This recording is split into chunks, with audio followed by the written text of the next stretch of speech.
Right guys, the first stage of your pizza dough is to measure out around a pound of flour, and that works out to around 460 grams. As well, I've got some fast dry, instant yeast, and I've put that into some boiling water and left it to froth up. Now you want to make a well in your dough and simply pour in your mixture.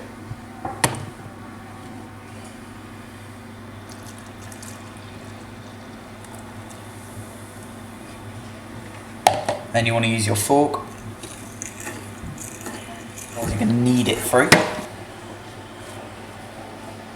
Give it a good work. You can do this in the bowl, to be honest. That'll probably work fine. So guys, we're going to add some more flour because it's a little bit soggy.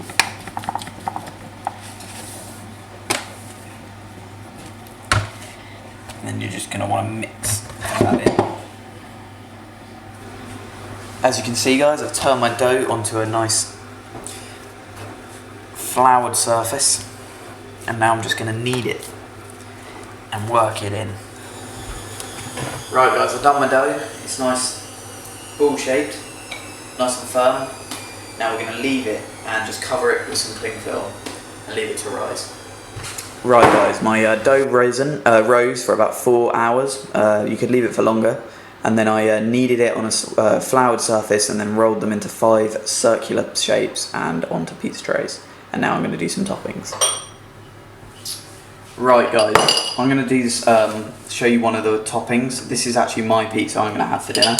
And you start off with just some sort of tomato sauce. It doesn't really matter what. This one's dolmio, tomato and basil.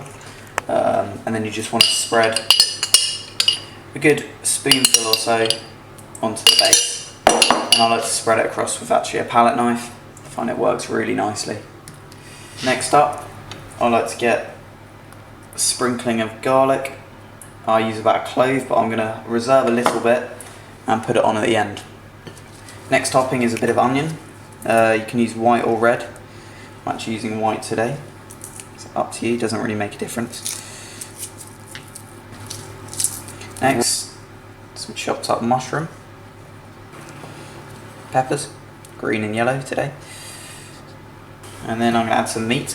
I'm going to go half a slice of ham. I'm going to get in a little bit of this, pepperoni slices from Sainsbury's. You can use any, you could use salami. This is what I had in the house. So pepperoni will be good.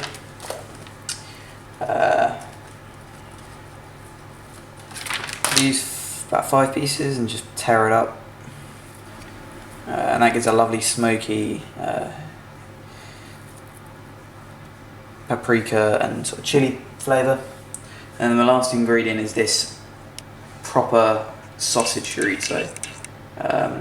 This has a lot of flavour to it, and I just like to cut it up very thin and just spread it all across, and I find that gets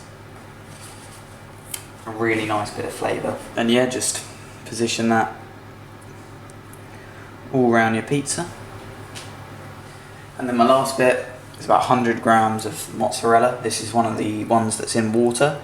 So personally for me, I like to drain it out of the packet and then squeeze it very hard with a kitchen towel, and I find that gets rid of most of the excess water that you don't really want making your pizza base go stodgy.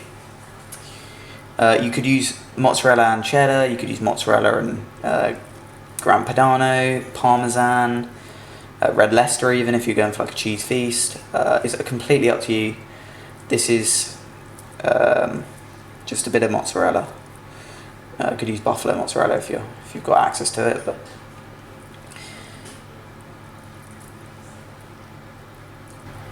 and that is my topping. Now halfway through cooking, when there's about 3 minutes till it's cooked through, I like to crack a large egg on and let that cook, and that is perfect.